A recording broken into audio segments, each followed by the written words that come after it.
पहला पॉइंट पढ़िए। उससे पहले 1939 Tripuri session INC, Indian national Congress, याद आ रहा? अध्यक्ष कौन थे, चेयरमैन कौन थे? यही थे, सुभाष चंद्र बोस साहब। त्रिपुरी कहाँ पे? जबलपुर, ठीक है, MP।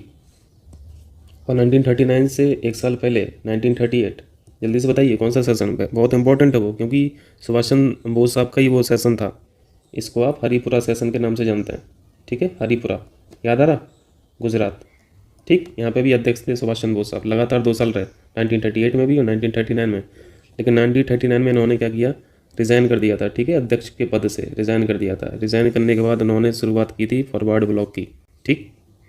रिज़ाइन करने के कारण तमाम है, अब आप लोग जानते हैं विचारधाराएं अलग अलग थी। इंडियन नेशनल कांग्रेस में भी 2 ग्रुप हुआ करते थे, ठीक है, गरम दल हुआ करता था, नरम दल, दोनों की विचारधाराएं अलग थी। सुभाष चंद्र बोस साहब की विचारधारा बिल्कुल अलग थी, ठीक है। तो हमेशा कोल्ड वॉर चलता ही रहता था, तो इन्होंने अपना एक सेपरेट पर पॉलिटिकल पार्टी बना डाली, ठीक है।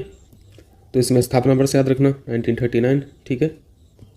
उसी तरह हिंदुस्तान रिपब्लिकन सोशलिस्ट एसोसिएशन, इसे बोलते थे HSRA, ये भी क्रांतिकारी संगठन था, ठीक है, रेवोल्यूशनरी ऑर्गेनाइजेशन।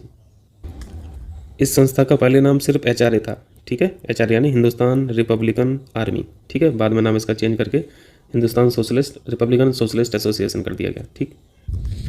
आपको इसको समझने के लिए एक घटना याद करना पड़ेगा, 1922 चौरी चौरा कांड। 1922 में आपको पता है कि कुछ किसान वहाँ पर चौरी चौरा में पुलिस के द्वारा मार दिए गए थे, ठीक है। फिर बाद में इसके रिएक्शन में क्या हुआ, पुलिस स्टेशन को आग लगा दी थी, ठीक। फिर गांधी जी ने क्या किया, उस समय पर जो नॉन कोऑपरेशन मूवमेंट चल रहा था, उसको वापस ले लिया था, ये सब आप जान रहे हैं। तो गांधी जी के इस निर्णय से ना तबाही मच गई थी INC के अंदर, क्योंकि ये गांधी जी का खुद का डिसीजन था नॉन कोऑपरेशन मूवमेंट को ख़त्म करने का, वापस लेने का। इन्होंने किसी कमेटी से चर्चा नहीं की थी, ठीक है। तो हुआ कि अल्टीमेट INC 2 ग्रुप में बढ़ गई। पहला था लिबरल, ठीक है, और दूसरा था रिवेलियन।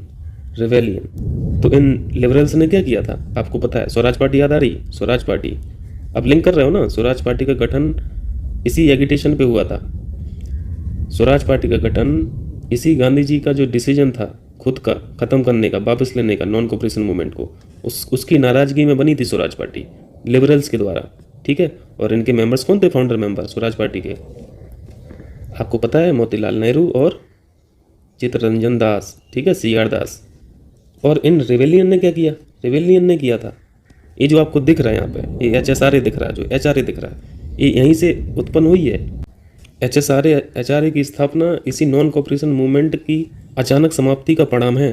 तो गांधी जी के इस एक्शन में, नॉन कोऑपरेशन मूवमेंट को ख़त्म करने के एक्शन में, यहाँ पे बिस्मिल साहब का दिमाग खराब हो गया, ठीक है। बिस्मिल साहब, रिवेलियन ग्रुप को लीड कौन कर रहे थे? बिस्मिल साहब, राम प्रसाद बिस्मिल, ठीक है, राम प्रसाद बिस्मिल। इन्होंने क्या कर डाला, इन्होंने HRA की स्थापना कर डाली। कौन HRA? जिसकी अभी यहाँ चर्चा हो रही थी, ठीक है। चलिए अब समझ में आया ना, ठीक है। तो यहाँ पे कुछ पॉइंट्स थे, इनका स्थापना वर्ष भी पूछता है तो वो भी जान लीजिए। HRA की स्थापना 1924 में ही हो गई थी, ठीक है।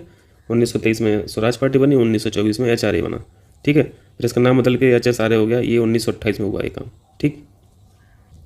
और HRA की स्थापना कानपुर में हुई थी, ठीक है। और HSRA की स्थापना आप लोग पढ़ते होंगे फिरोज शाह कोटला मैदान, याद आ? फिरोज शाह कोटला, न्यू दिल्ली, ठीक है, न्यू दिल्ली में स्थापना हुई थी, वही चीज़ है, ठीक। भगत सिंह HRA के भी मेंबर थे और HSRA के भी मेंबर थे, और ये नाम चेंज हुआ था HRA से HSRA, ये भगत सिंह साहब ने ही कहा था, ठीक है, नाम चेंज करने के लिए। चलिए अब जल्दी से क्वेश्चन करिए, इसको मिटा लें, जब तक आप लोग पढ़िए। सुभाष चंद्र बोस ने फॉरवर्ड ब्लॉक की स्थापना की, बिल्कुल करेक्ट है पहला पॉइंट। सेकंड पॉइंट पढ़िए, भगत सिंह HSRA के फाउंडर मेंबर में से एक थे, तो करेक्ट है। तो यहाँ पे दोनों सही है ना, तो यहाँ पे C पॉइंट।